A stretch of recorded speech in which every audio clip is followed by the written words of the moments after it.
All right, good day, everyone. Welcome to this exciting YouTube lessons on chemistry. Now, I'm the analogous here, and I'll be looking today.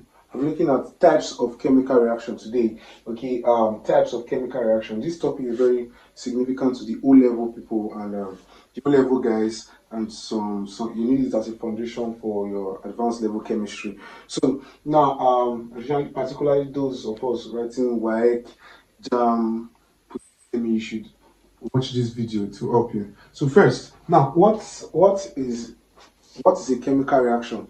Chemical reactions are reactions that come from chemical changes.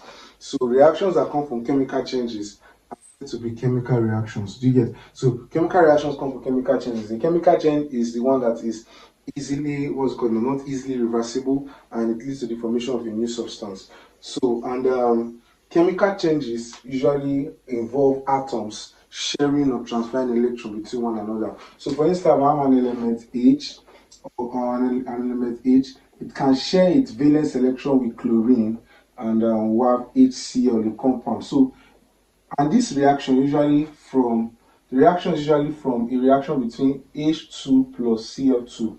So one chlorine atom comes. So first, the hydrogen atom will split. So normally, the hydrogen atom is H this, Cl to Cl like this. So the atoms are going to split. Okay, the atoms are going to split during the reaction such that H, one of them, so it will be two at the end of the day. H, one of them, chlorine, one of them, they will combine their electrons to form a shared pair. So that's what. So why is it a chemical change? It's a chemical change because the property of hydrogen here is different from the property of hydrogen here. Property of chlorine here is different from the property of chlorine here. So a new substance has been formed from chlorine and hydrogen. So that's a chemical change. So chemical reactions are usually of many types. Of many types, but we'll classify them generally into these 8. So this is what we call a chemical reaction. It's a chemical change. A new substance is formed when elements or compounds react to form a new substance as a chemical change, and that's what we call a chemical reaction. So chemical reactions are usually of these many types. There are many types, but I'll just put them into these 8. First, the types of chemical reaction we'll see is, because I'm going to explain here, is what we call addition reaction. Addition reaction. Okay, ROXN is the shorthand notation for reaction. Another one you see is decomposition reaction. We're going to see decomposition reaction. We're going to see, thirdly, we're going to see let's do displacement reaction first. Displacement reaction. We're going to see double decomposition reaction. We call it double displacement or double decomposition reaction. Okay. Then we're going to see 5. We're going to see catalytic reaction. Catalytic reaction. We're going to see 6. Reversible reaction. Reaction. We're going to see 7. Thermal dissociation reaction. Thermal dissociation reaction. Then lastly, 8, we're going to see redox reaction. So I have a video of redox reaction already on this page. I have a video of redox reaction on this page. I'll just put the link of the video in the description. So I'll link the videos together. So I already have a video on. But I will just show a brief. So now, these are the types of chemical reaction. All reactions in chemistry can be grouped into these types. Now, first, let's conquer all of them one after the other. What's addition reaction? Now, addition reaction is also known as combination reaction. Either it is called addition reaction or called combination reaction. Now, basically, this type of reaction involves the addition of 2 elements or 2 compounds to form a new compound, one single compound. So this type of reaction is said to be addition reaction. So I can also have calcium oxide plus CO2, and I'm going to form CaCO3. Pardon me, I'm not putting the equation states for some, just manage. So this is what we call addition reaction or combination reaction. It occurs in organic chemistry also. In organic chemistry, you have C2H4, this ethene, a gas, can be added to it. It is catalytic. Yes, it's called catalytic addition, though but it's addition, basically addition reaction added to it, and you form C2H6. C2H6. So this is an addition reaction. Two elements or two compounds, or a compound and an element combine to form a new compound. That reaction is said to be addition reaction. Now, the next one we will look at is decomposition reaction. So the next one we will look at is decomposition reaction. Decomposition reaction. Now, what is decomposition reaction? Decomposition reaction involves when a particular element breaks down into two or more parts, or two or more elements or compound. Pardon me, when a particular compound breaks down into two or more elements or two or more compounds. Yeah, when a particular compound breaks down into two or more elements or two or more compounds. So in the decomposition reaction, note we have a compound. So we should have let's say NaNO3, sodium triazonitrate. Now NaNO3 broken down, they probably on eating to NaNO2, okay, NaNO2 plus oxygen gas. So do you get? So if I should balance, I have two, and the reaction is balanced. Now, you will see that this is what we call a decomposition reaction. When one compound breaks down into two or more parts, it's like the opposite of addition. If I added these two to form this one to be addition, so when this one breaks down into these two parts, it's called decomposition reaction. Now, decomposition reaction done in the presence of heat is called thermal decomposition. It's different from thermal dissociation reaction. We explain. I'm going to say the difference. Now, also, decomposition reaction can be done in presence of catalyst. Yes, it's called catalytic decomposition. Decomposition reaction can be done in the presence of what's it called? Light. It is called photo decomposition reaction. So if it is done in the presence of light, it is called photo decomposition reaction. So that is what we refer to as decomposition reaction. I can put, there are so many: limestone or marble chip. These occur naturally in limestone, marble chip. So it can decompose on heating also. This triangle also means heat to AO plus CO2. In the previous reaction, I just added this one, got this one. So that I would say it is usually the opposite. So the decomposition reaction is usually the opposite of addition reaction. So decomposition reaction can be done in various medium or with various external factors. Now that's for decomposition. Now the third reaction we'll look at is displacement reaction. Displacement reaction. Okay. Displacement reaction. What is displacement reaction? What is displacement? Now, displacement reaction. Displacement reaction. So, what's displacement reaction?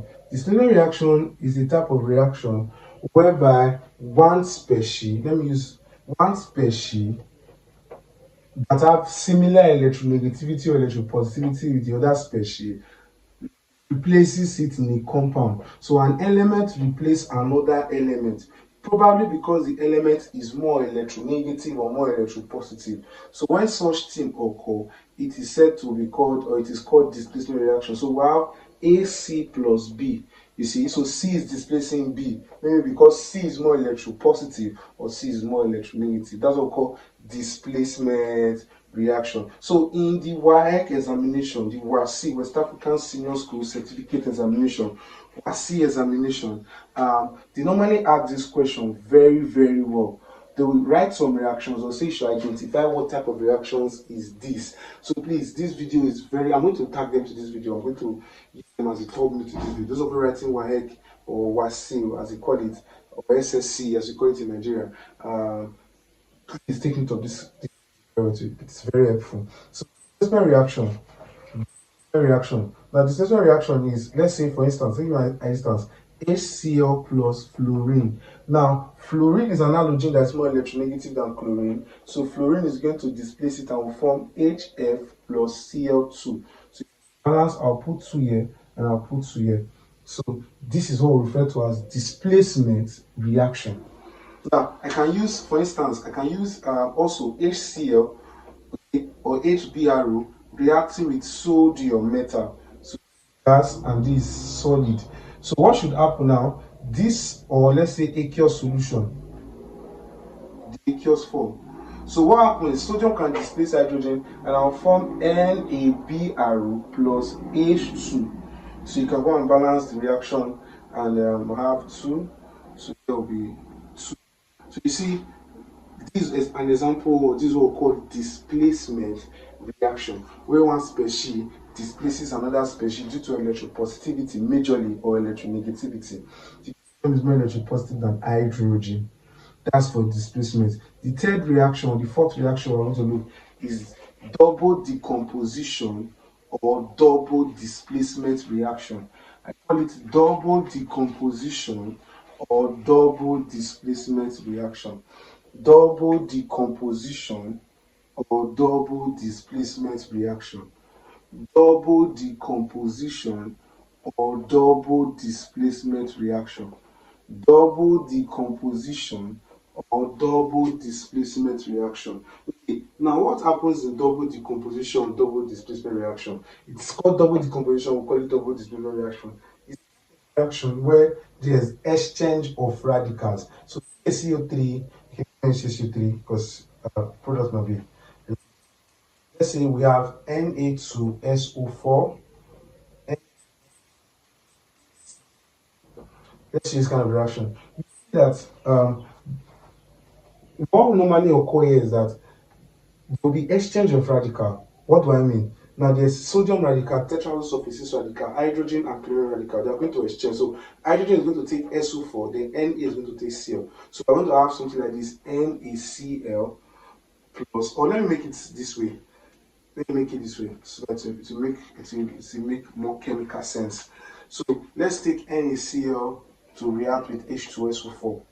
So the operation of hydrogen chloride. So solid, this is aqueous.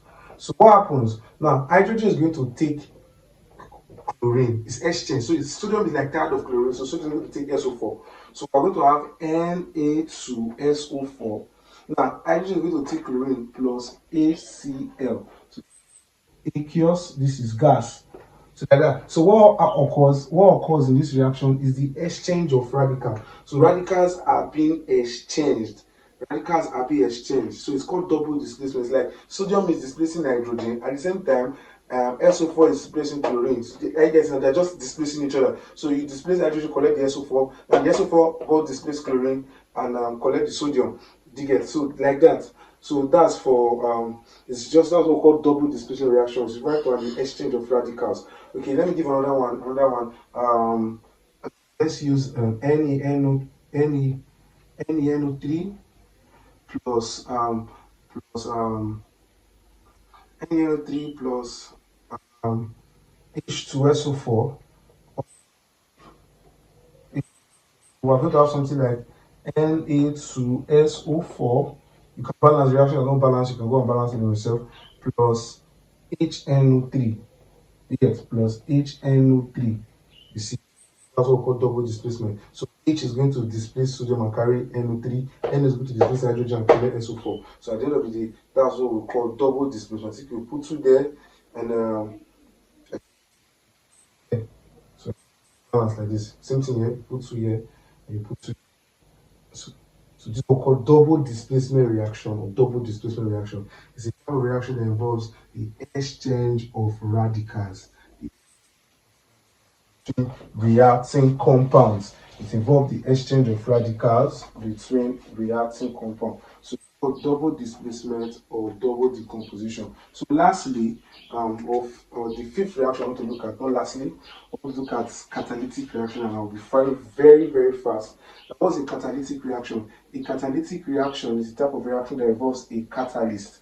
So the reaction that involves a catalyst is said to be catalytic. So popular reaction called the Haber's process plus P hydrogen gas. It's an addition reaction, but finely divided ion is the catalyst.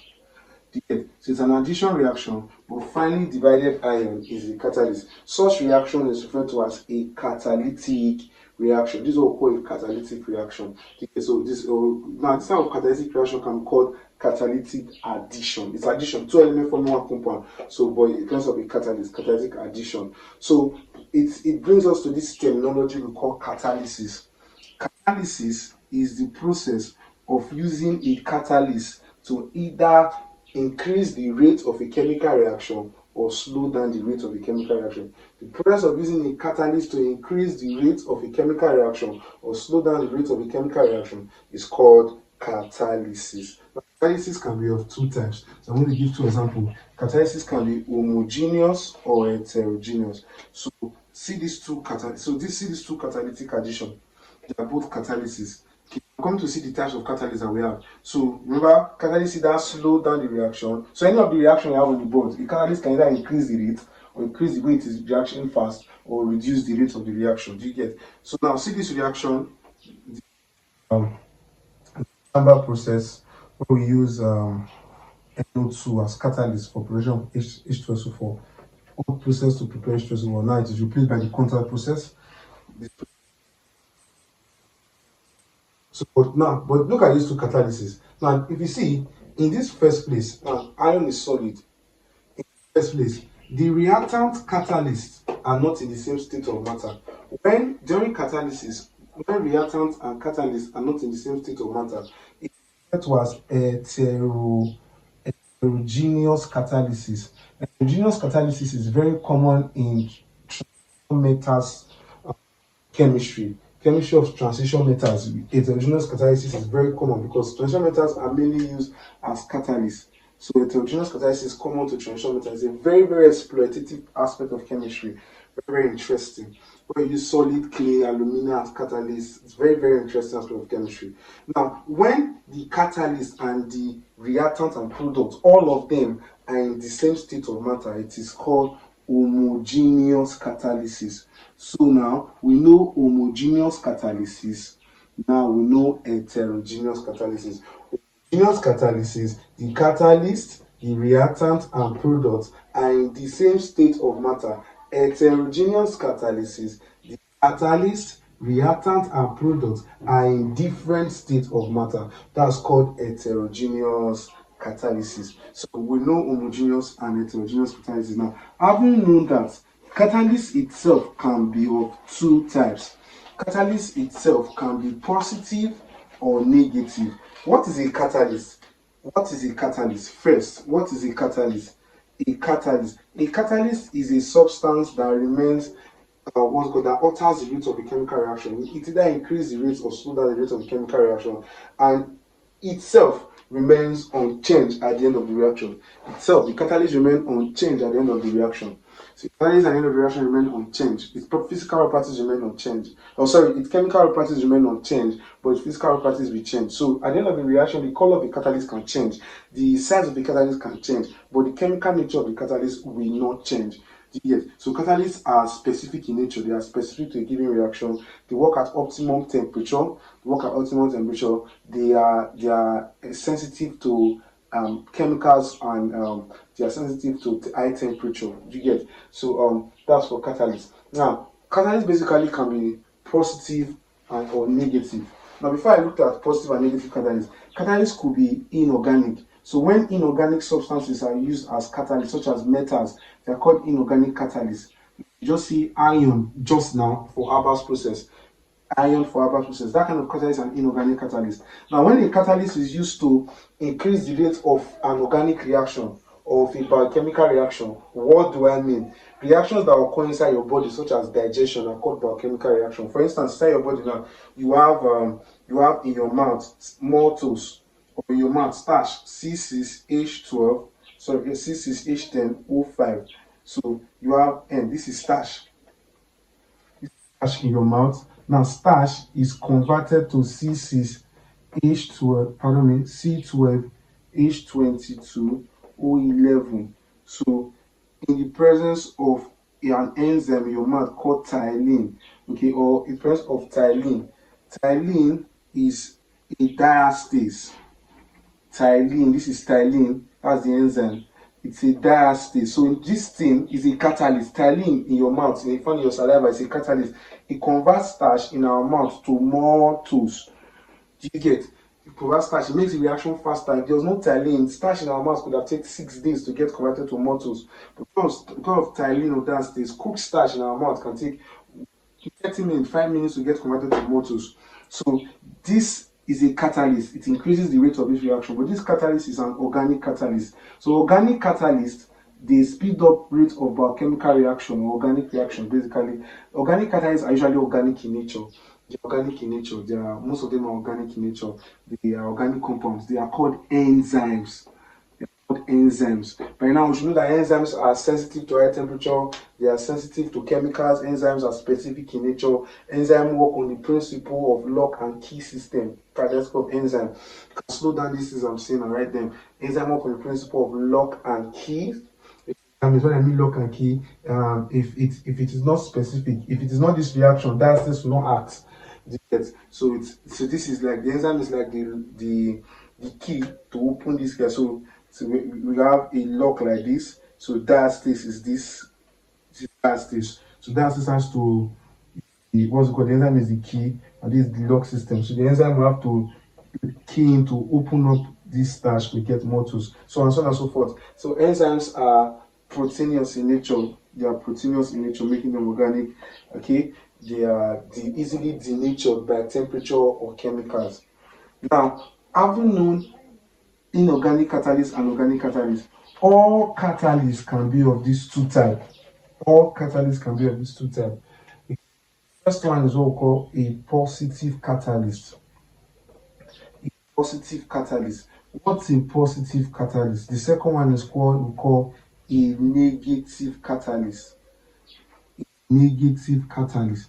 The second one is what we call a negative catalyst. So what's a positive catalyst? A positive catalyst is one that helps to increase the rate of chemical reaction. This speed up the reaction. So those catalysts I just wrote earlier, they are positive catalysts. Finely divided ion for Haber's process. Vanadium 5 for contact process. They are catalysts. They are positive catalysts. They increase the rate of the reaction. Do you get? Now, another popular one that many of us know is the decomposition of KClO3 when preparing oxygen gas, potassium triazochloride. Compose this guy, you are going to use MnO2 as catalyst. So this MnO2 is acting as a positive catalyst. To prepare oxygen gas in the laboratory, MnO2 here is acting as a positive catalyst, speed up the reaction. So if MnO2 had slowed down this reaction, MnO2 would called a negative catalyst. And negative catalysts are called inhibitors. Though some of our textbooks will say contrary. We'll say catalyst poisons are called inhibitors. But negative catalysts are actually the real inhibitors. I'll give you an example of a negative catalyst. An example of a negative catalyst is in your refrigerators. Now, your food, spoilage of your food is a chemical reaction. So spoilage of your food is a chemical reaction. So if you leave some foods into the external environment, they get spoiled easily. But what happens when you place them inside the fridge? Instead of them spoiling in 24 hours, if you put them inside the fridge that is blocked or that is ice cold temperature, the gases in the fridge will reduce the rate of the spoiling. So that means instead of the food to spoil for 24 hours, it can take 20 days while in the fridge, sometimes 1 year while in the fridge for it to get spoiled. So what happened? The gases in the fridge are inhibiting the reaction. They are inhibiting the reaction. They are acting as a negative catalyst. They are acting as a negative catalyst. Just that sometimes inhibitors can also inhibit. So catalysts can be in a reaction, and inhibitors will also stop them from acting. So you have the catalyst in a reaction, inhibitors can stop them from acting. Such inhibitors now are called catalyst poison. So reaction is about to catalyze, then you just added something to it to prevent it from catalyzing. It's called a catalyst poison. So substances that can reduce the efficiency of catalyst or reduce the way a positive catalyst works is called a catalyst poisons. Or if it's an inhibitor, it's also called a catalyst poison. So negative catalysts in general are usually referred to as inhibitors. So those are referred to them as negative catalysts like that. So I just gave you an example of negative catalyst gases in the fridge. Now there was one mineral acid. Okay, now there's a compound called hydrogen peroxide. Hydrogen peroxide, if you expose it to light, it's supposed to decompose to water and oxygen. But if you put mineral acids such as H3PO4, it will take many days for this guy to decompose. So it means that this guy H3PO for this mineral acid is acting as a negative catalyst in the decomposition of hydrogen peroxide. So that's the concept of negative catalyst and positive catalyst. So if you have any question to ask, I will advise you say it in the comment section, and I'm going to answer you thoroughly. In short. I might give you my actually have to talk, or I do a video to also help you out. So that's for negative and positive catalyst. Then we also I talked about two things now, and I'm going to quickly say it. The first one is a promoter, and the second one is a catalyst poison. I just said catalyst poison could be inhibitors. So an inhibitor that kill the efficiency of the catalyst or reduce the effect of the catalyst for a given period of time is called the catalyst poison. So what's a promoter? So a promoter is actually a substance that can increase the efficiency of the catalyst. So if the catalyst was working 50%, a promoter can make it work 70%. Okay, so example of promoters is seen in the Haber's process. So see this Haber's process now. This heterogeneous catalysis to produce ammonia. Okay, so you have this finely divided ion solid as catalyst to get me NH3. Get NH3 2 Now, if I had molybdenum and aluminium oxide, an element called molybdenum and aluminium oxide to this reaction, it will increase the efficiency of ion. So molybdenum and aluminium oxide are referred to as promoters. They increase the efficiency of the catalyst. That's a promoter. You get? Then a substance that kills the efficiency of a catalyst is referred to as a catalyst poison. Typical example is hydrogen sulfide. Hydrogen sulfide kill the action of many. If I add hydrogen sulfide to this reaction, it can kill the efficiency of ion by reacting with the ion to form iron sulfide. Hydrogen sulfide, arsenic oxide, they are inhibitors to many catalysts. They are poisons to many catalysts in chemistry. So those are common inhibitors. Example of inhibitors, we have hydrogen sulfide. To Haber's process I just saw just now, we have arsenic oxide, okay, AS2O3. So arsenic oxide, these guys are popular catalyst poisons. Having known what a catalytic reaction is, it's very, very simple. Having known that, I have to quickly, I'll try to make the video shorter. Okay, I have to quickly look at what we refer to as a reversible reaction. What is referred to as a reversible reaction. Now, a reversible reaction is a reaction that proceeds in two directions. So a reaction that proceeds in two directions is referred to as a reversible reaction. Alright, a reversible reaction is one that if the conditions are met right, is going to be reversed. Remember, a chemical change is not easily reversible, but a chemical change can be reversible, but not easily reversible. If the conditions are set properly, a chemical change would be reversible. Now, for instance, let's say CaCO3 is a reaction. By now, we know that if you apply it to CaCO3, it's going to get CaO plus CO2. Now, for CaCO3, if the conditions are set right, CaCO3 will decompose. Now, it's a solid and it's a gas. For it to be a gas, it means that you have to put it in a closed container, because if you do it in an open air, the CO2 will be lost and the reaction can never be reversed. So if you make CO2 and CaO to react in a closed container and you cool them, you are going to get CaCO3 back. Do you get? You're going to get CaCO3 back. So CaO and CO2 can also react to form CaCO3 back. So this type of reaction is referred to as a reversible reaction. So a reversible reaction is one that can proceed in two directions, forward and backward. They proceed in two directions, forward and backward. There are so many in chemistry. SO2 plus oxygen, and it's also reversible to get SO3. Do you get? So gas, and gas. So if the conditions are made right, SO3 will decompose to give this guy, and these two will react to give this guy. So this is what we call a reversible reaction. Reversible reaction that proceeds in two directions, forward and backward. And it should be noted that it is only reversible reaction that can attain equilibrium. So the next reaction that we have to now look at yeah, is the thermal dissociation reaction.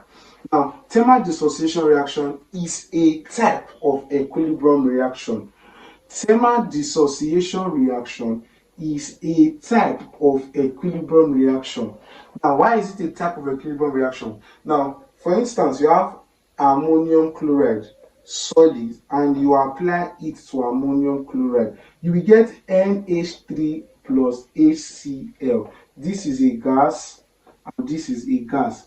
So this reaction on cooling can reverse to get this. So if you cool ammonia and HCl, even not in a closed system, that's the funny thing. Even in an open system, if you decompose this gas, you cool it, you just cool the gases, you just decompose. They will deposit to form this solid. That's why we say ammonium chloride can sublime. It's sublime to give this two, and on cooling deposit to give ammonium chloride. So this type of reaction, decomposition reaction that can be reversed by cooling, is called a thermal dissociation reaction. So the major difference between thermal decomposition and thermal dissociation, this is thermal decomposition now, where one element, we watched the video earlier, when one element is broken down into two, it's called decomposition reaction. So when one element is broken down into two, is decomposition reaction. This is decomposition. When decomposition is naturally reversible, it is no longer called thermal decomposition, it is called thermal dissociation. So the major difference between thermal dissociation and thermal decomposition reaction is thermal dissociation is naturally reversible, not even making the system appropriate. Thermal dissociation reaction is naturally reversible. Thermal decomposition is not reversible. This is thermal decomposition, thermal dissociation. Ladies and gentlemen, at this point in time, I'm going to stop this video here. For the last reaction is called redox reaction. It means reduction oxidation reaction. I will drop the link to redox reaction in this video, so you can go and watch redox reaction. In that video also, I showed how to balance redox reaction. You can go there and watch. I'm going to link the videos together. So if this video was helpful, I know by God's grace it is helpful to you, I would like you to press the notification button, subscribe and on the bell, so that you get more videos when you get will drop something like this. And please, I also beg you, like this video and share to your friend. Like this video. Liking will make more people interested, or more people that will need this video will usually get this video. The algorithm or the system will make this video go get to more people by your like. So please do that for me, and see you.